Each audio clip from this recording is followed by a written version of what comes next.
ಅಭಿಮಾನಿಗಳಿಂದಲೇ ಮಣ್ಣಲ್ಲಿ ಮಣ್ಣಾದ ಏಕೈಕ ನಟ ಅಂದರೆ ಅದು ಡಾಕ್ಟರ್ ರಾಜ್ಕುಮಾರ್. ನಿಮ್ಮಿಂದ ನಿಮಗಾಗಿ ನಿಮಗೋಸ್ಕರ ಅಂತ ಭಾವಿಸಿ ಚಿತ್ರರಂಗಕ್ಕೆ ಕಾಲಿಟ್ಟವರು. ಅಭಿಮಾನಿಗಳನ್ನ ದೇವರು ಅಂತ ಕರೆದ ಏಕೈಕ ನಟ ಅದುವೇ ನಮ್ಮ Padma Bhushan doctor Rajkumar. Raj movie release ಆಯಿತು ಅಂದರೆ ಅವತ್ತು ಬ್ಲಾಕ್ ಬಾಸ್ಟರ್ ಹಿಟ್. ಎಷ್ಟೋ ಸಾವಿರ ಯುವಕರ ಬದುಕು ಚೇಂಜ್ ಆಯಿತು ಅಣ್ಣವರ ಮೂವಿ ನೋಡಿ. ಡಾಕ್ಟರ್ ರಾಜ್ ಅವರ ಮೂವಿಯನ್ನು ಮಕ್ಕಳಿಂದ ಹಿಡಿದು ವಯಸ್ಸಾದವ್ರ ತನಕ ಫ್ಯಾಮಿಲಿ ಆಡಿಯನ್ಸ್ ನೋಡ್ಬೋದು. ಪ್ರತಿಯೊಂದು ಮೂವಿಯಲ್ಲೂ ಒಂದೊಂದು ಮೆಸೇಜ್, ಒಂದೊಂದು ತಿಳುವಳಿಕೆ, ಒಂದೊಂದು ಅಪ್ಡೇಷನ್ ಹಾಗೂ ಒಂದೊಂದು ಕಲಿಕೆ.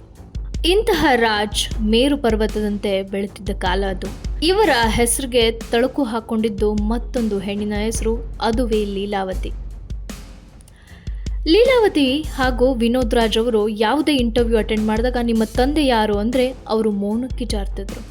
ಕೆಲವೊಮ್ಮೆ ಕಣ್ಣಲ್ಲಿ ನೀರು ಕೂಡ ಹಾಕ್ತಿದ್ರು. ಇದು ಕನ್ನಡಿಗರಲ್ಲಿ ಪ್ರಶ್ನೆಯನ್ನು ಮೂಡಿಸಿದಂತಾಯಿತು. ಇದಕ್ಕೆ ಪುಷ್ಟಿ ಕೊಟ್ಟಂತೆ ಬಂದಿದ್ದೇ ರಾಜ್ ವಿನೋದ್ ಲೀಲಾ. ಸ್ನೇಹಿತರೆ, ಇವತ್ತು ನಾವು ಡಾಕ್ಟರ್ ರಾಜ್ಕುಮಾರ್ ಅವರು ಹಾಗೂ ಲೀಲಾವತಿಯವರ ಬಗ್ಗೆ ಸತ್ಯ ಅಸತ್ಯಗಳನ್ನು ಚರ್ಚೆ ಮಾಡೋಣ.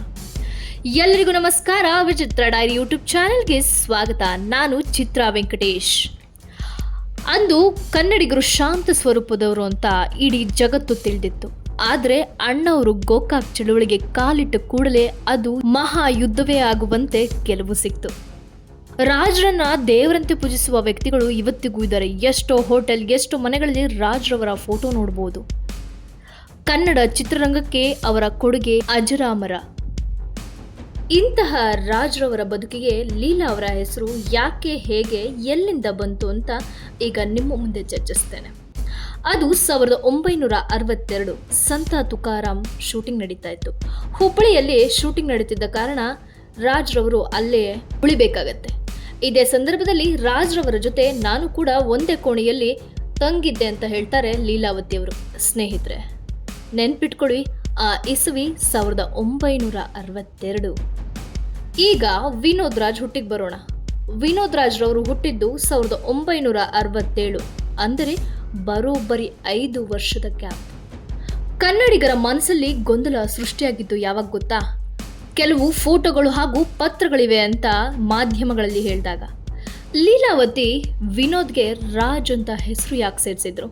ಸಂದರ್ಶನಗಳಲ್ಲಿ ವಿನೋದ್ ರಾಜ್ ಹಾಗೂ ಲೀಲಾವತಿಗೆ ನಿಮ್ಮ ತಂದೆ ಯಾರು ಅಂತ ಕೇಳಿದಾಗ ಮೌನಕ್ಕೆ ಜಾರ್ತಿದ್ದಾದ್ರು ಯಾಕೆ? ಹಾಗಿದ್ರೆ ಅವರ ತಂದೆ ಡಾಕ್ಟರ್ ರಾಜ್ ಅಂತ ನಂಬಿಸುವ ಪ್ರಯತ್ನ ಮಾಡಿದ್ರ? ಅದಕ್ಕೆ ಪುಷ್ಟಿ ಕೊಟ್ಟಿದ್ದು ರವಿ ಬೆಳಗೆರೆಯವರ ರಾಜ್ ವಿನೋದ್ ಲೀಲಾ.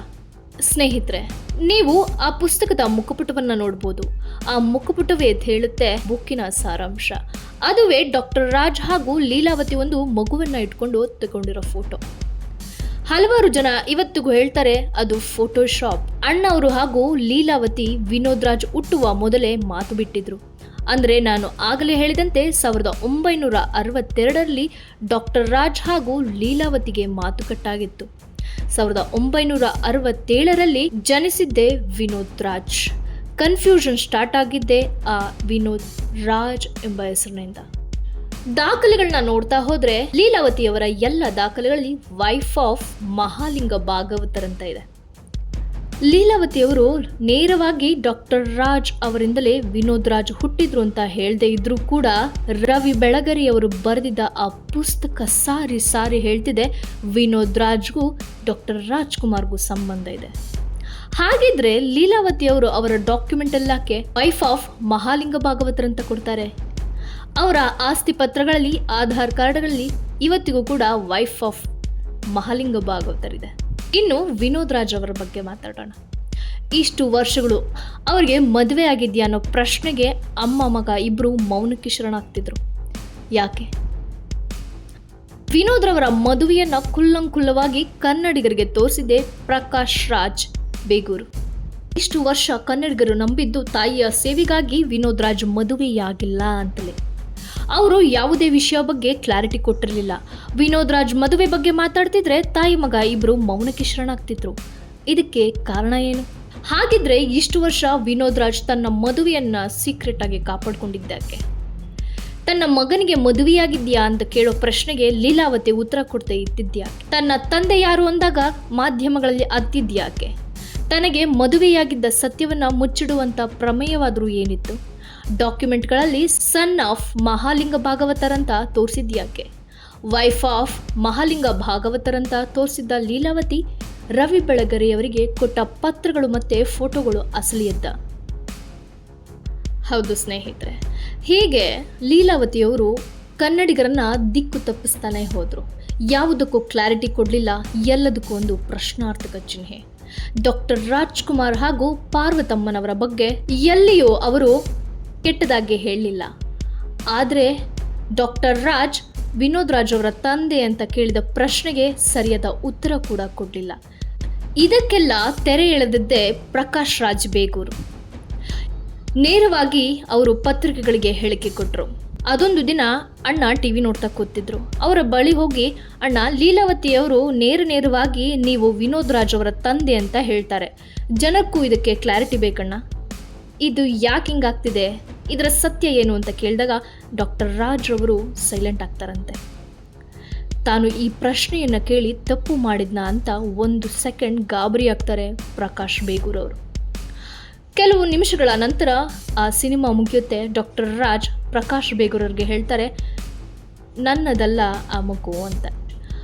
ನಾನೇ ಅವರ ತಂದೆ ಅಂತ ಹೇಳೋದ್ರಿಂದ ಅವನಿಗೂ ಮತ್ತು ಅವನ ತಾಯಿಗೂ ಯಾವುದಾದ್ರೂ ಉಪಯೋಗ ಆಗದಿದ್ರೆ ಆಗಲಿ ಬಿಡಿ, ಅದಕ್ಕೆ ನಾನು ಯಾಕೆ ವಿಲನ್ ಆಗಲಿ ಅಂತ ಹೇಳ್ತಾರಂತೆ. ಪ್ರಕಾಶ್ ರಾಜ್ ನೇರವಾಗಿ ಡಾಕ್ಟರ್ ರಾಜ್ ರವರ ಬಳಿ ಹೀಗೆ ಕೇಳಿದ್ದು, ರಾಜ್ ರವರ ಉತ್ತರ ಸಿಕ್ಕಿದ್ದು ನಮಗೆ ಇತ್ತೀಚೆಗೆ ತಿಳಿದು ಬಂತು. ಎಲ್ಲ ಊಹಾಪೋಹಗಳಿಗೆ ತೆರೆ ಎಳೆದಿದ್ದು ಪ್ರಕಾಶ್ ರಾಜ್ ಬೇಗೂರವರ ಈ ಹೇಳಿಕೆ. ಇದನ್ನ ಕೇಳಿದ ನಂತರ ಹಲವಾರು ಮೀಡಿಯಾ ಮತ್ತು ಪ್ರೆಸ್ ಪ್ರಕಾಶ್ ರಾಜ್ ಅವರಿಗೆ ಹಲವಾರು ಪ್ರಶ್ನೆಗಳನ್ನ ಕೇಳಿತು. ಅದಕ್ಕೆ ಉತ್ತರವಾಗಿ ಪ್ರಕಾಶ್ ರಾಜ್ ಬೇಗೂರು ಮಾಡಿದ್ದೇನು ಗೊತ್ತಾ? ವಿನೋದ್ ರಾಜ್ ಅವರ ಹೆಂಡತಿ ಮತ್ತು ಮಗುವನ್ನ ಮೀಡಿಯಾಗೆ ಕರೆಸಿದ್ದು. ಇಷ್ಟು ವರ್ಷ ಮುಚ್ಚಿಟ್ಟ ಒಂದು ಸತ್ಯವನ್ನ ಕನ್ನಡಿಗರೇ ತಿಳಿಸಿದ್ದು. ಸ್ನೇಹಿತರೆ, ಈಗ ನಾನು ನಿಮಗೆ ಹೇಳಿದೆ, ಲೀಲಾವತಿ, ವಿನೋದ್ ರಾಜ್, ರಾಜ್ಕುಮಾರ್ 3 ಜನರ ಸ್ಟ್ಯಾಂಡ್ಸ್ ನಿಮ್ಮ ಮುಂದೆ ಇಟ್ಟಿದ್ದೇನೆ. ನಿಮ್ಗೇನನ್ನಿಸ್ತಿದೆ? ರಾಜ್ ರವರು ಅವತ್ತು ಪ್ರಕಾಶ್ ರಾಜ್ ಹೇಳಿದ್ದು ಸತ್ಯವಾ? ತಂದೆ ಬಗ್ಗೆ ಕೇಳಿದ ತಕ್ಷಣ ವಿನೋದ್ ರಾಜ್ ಮೌನ ಮಾಡಿದ್ದು ಸತ್ಯವಾ? ಡಾಕ್ಯುಮೆಂಟ್ಗಳ ಮೇಲೆ ಮಹಾಲಿಂಗ ಭಾಗವತರಂತ ಇರೋದ್ಯಾಕೆ? ಈ ಪ್ರಶ್ನೆಗೆ ಉತ್ತರ ನೀವೇ ಹೇಳಬೇಕು. ನಿಮಗೆ ಈ ವಿಡಿಯೋ ಇಷ್ಟವಾಗಿದೆ ಅಂತ ಭಾವಿಸ್ತೇನೆ. ನಿಮ್ಮ ಅನಿಸಿಕೆ, ಅಭಿಪ್ರಾಯವನ್ನು ಕಮೆಂಟ್ ಮಾಡುವ ಮೂಲಕ ನಮಗೆ ತಿಳಿಸಿಕೊಡಿ. ಧನ್ಯವಾದಗಳು.